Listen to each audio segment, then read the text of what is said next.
Welcome back to my channel Swapnapuran ব্লগে তোমাদের সবাইকে অনেক অনেক স্বাগত, অনেক অনেক ভালোবাসা জানিয়ে আজকের ব্লগটা স্টার্ট করি। তো চলো বাইরে যাওয়া যাক, দেখা যাক আজকে কি কি করি সবটাই তোমাদের সাথে শেয়ার করব। চলে এসেছে ফ্রিজে মাছ নিতে, ফ্রিজে মাছ আছে, তো চলো বের করা যাক। তো এইটা আমাদের ডিব্বাটা বুঝতে পারছি না, দেখুন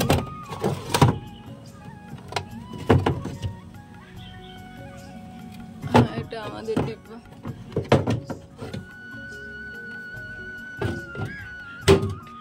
চলো মাছ নিয়ে ঘরের দিকে যাওয়া যাক। ফ্রিজ থেকে মাছটা বের করে এনে মাছটা জলে ভিজিয়ে রাখলাম, একদম মাছগুলো বরফ হয়ে গেছিলো, যাতে বরফটা ছেড়ে যায় সেই জন্য ভিজিয়ে রেখেছি। এখন চলে এসেছি রান্নাঘরে কাঁঠালের বিচি ছাড়াতে, কারণ আজকে কাঁঠালের এই আটি বিচি যে যেটা বলে সেটা ওটা ভাজা হবে। এটা ভাজা খেতে কিন্তু দারুণ লাগে, একদম মানে কি বলবো, এক কথায় ওয়াও লাগে আমার খেতে। তোমরাও কি কাঁঠালের বিচি ভাজা ভালোবাসো? যদি ভালোবাসো অবশ্যই কিন্তু কমেন্ট করে জানিও। কাঁঠাল কিন্তু আমি অতটা পছন্দ করি না, কিন্তু কাঁঠালের বিচি ভাজাটা খেতে আমার সত্যি কথা বলতে কি ভীষণ ভালো লাগে। আজকে সকাল থেকে জানো তো মনটা না খুব খারাপ। কেন কি তোমরা হয়তো এতক্ষণে টাইটেল ও থাম্বনেল দেখে বুঝেই গেছো আজকে মনটা আমার কেন খারাপ। সত্যি অনেকক্ষণ পর চলে আসলাম তোমাদের সামনে। তো এখন আজকে এত পরিমাণে রোদ আর এত পরিমাণে গরম আজকে, কিন্তু বেশ হাওয়া দিচ্ছে, সেই জন্য একটু বাইরের দিকে বসে আছি। তাই ভাবলাম একটু তোমাদের সাথে গল্প করি। তো এখন বাজে 2টো, তোমার স্নান এখনো হয়নি, খাওয়া কমপ্লিট হয়ে গিয়েছে আমার। তো চলো দেখে আমার চুল দেখে তোমরা বুঝতে পারছো কতটা পরিমাণে হাওয়া দিচ্ছে বাইরে, আর মেঘগুলো কি সুন্দর ভেসে যাচ্ছে, দেখতে বেশ ভালো লাগছে। তাই তোমাদের সাথে একটু গল্প করছি আর ওইগুলো দেখছি।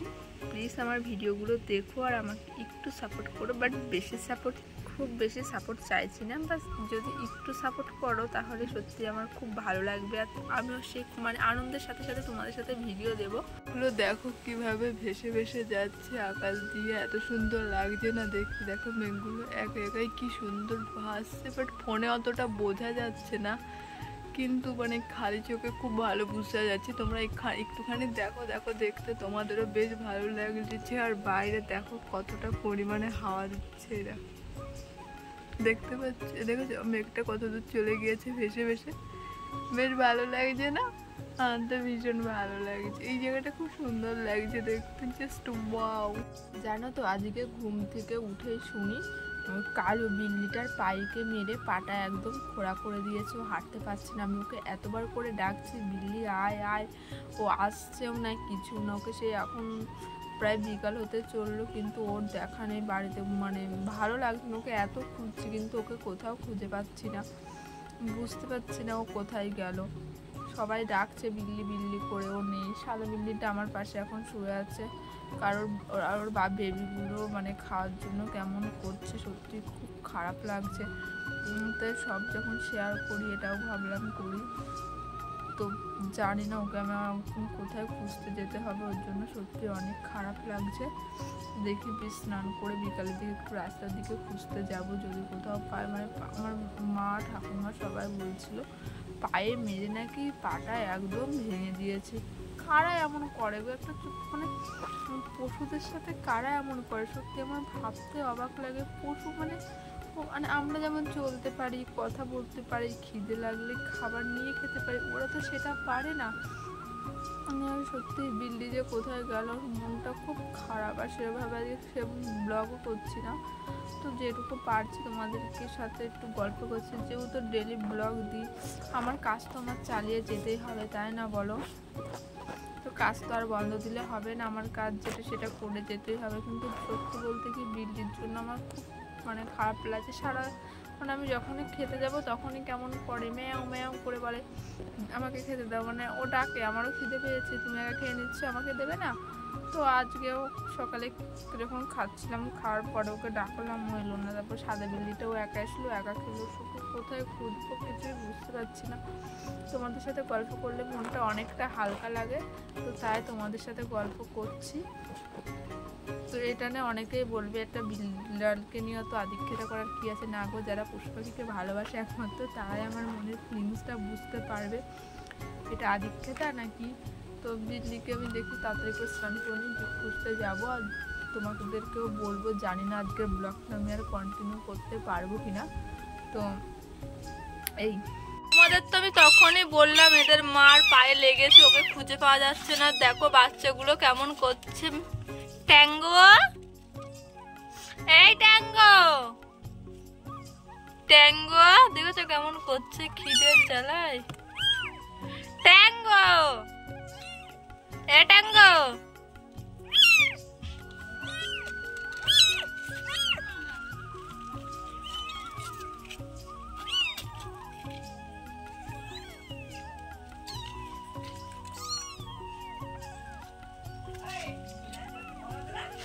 ট্যাঙ্গো,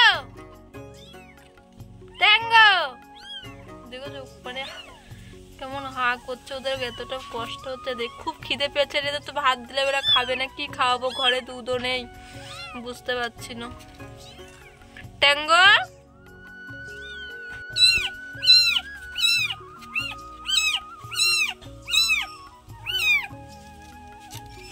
এই দেখো ওদের মা নেই।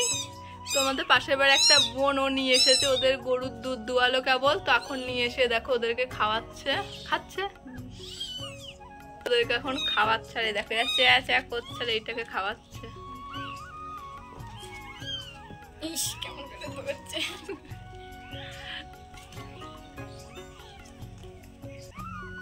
খাচ্ছে না।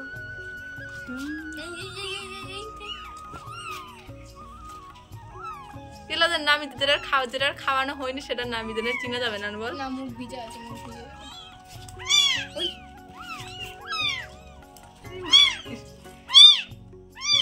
কি রে এত দূরে দূরে যাচ্ছে কোনটা? এই রে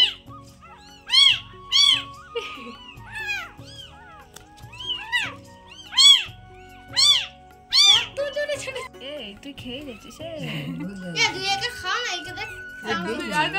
আর খাস না, ওরা খাবে।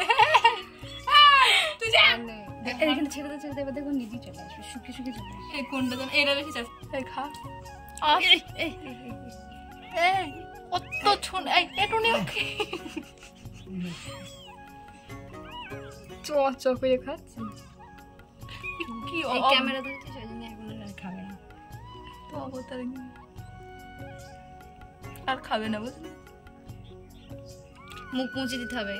ওকে খাও, ওকে ওকে ভালো খাচ্ছে। তোমাদের তো দেখালাম আমি বোনটা নিয়ে আসলো দুধ। সত্যি ও না কুকুর বিড়াল মানে সব পশু পাখিকে না ও আমার মতন খুব ভালোবাসে। তো ওদের বাড়িতে একটা পুষি ছিল, সেটাকে তো তোমাদের দেখিয়েছি। পুষি না এখন আর নেই, পুষি যেন কোথাও চলে গেছে, অনেকদিন ধরে আসে না। তো একা একা অনেকবারই খাওয়ালো, কিন্তু আমি তারপরে ভালো করে ধরলাম, তারপরে বলছিলাম তুই মুখের ভিতরে দিয়ে দেখ এবার খায় নাকি। তার পেটটা ভরে গেছিলো সেই জন্য সেরকম একটা খাচ্ছিল না, অল্প অল্প খাচ্ছিল। তারপরে ওদের জায়গায় রেখে আসলাম, আবার আমি পরে খাওয়াবো। তো ভিডিওটা আমি এখানেই শেষ করলাম। জানি ভিডিওটা একদম ভালো হয়নি, তো আমার মনটা খুব একটা ভালো নেই আজকে বিল্লিটার জন্য। তো ভিডিও যদি ভালো লাগে অবশ্যই লাইক করে চ্যানেলটি সাবস্ক্রাইব করে সবাই পাশে থেকে, ফেসবুক থেকে দেখলে ফলো করো।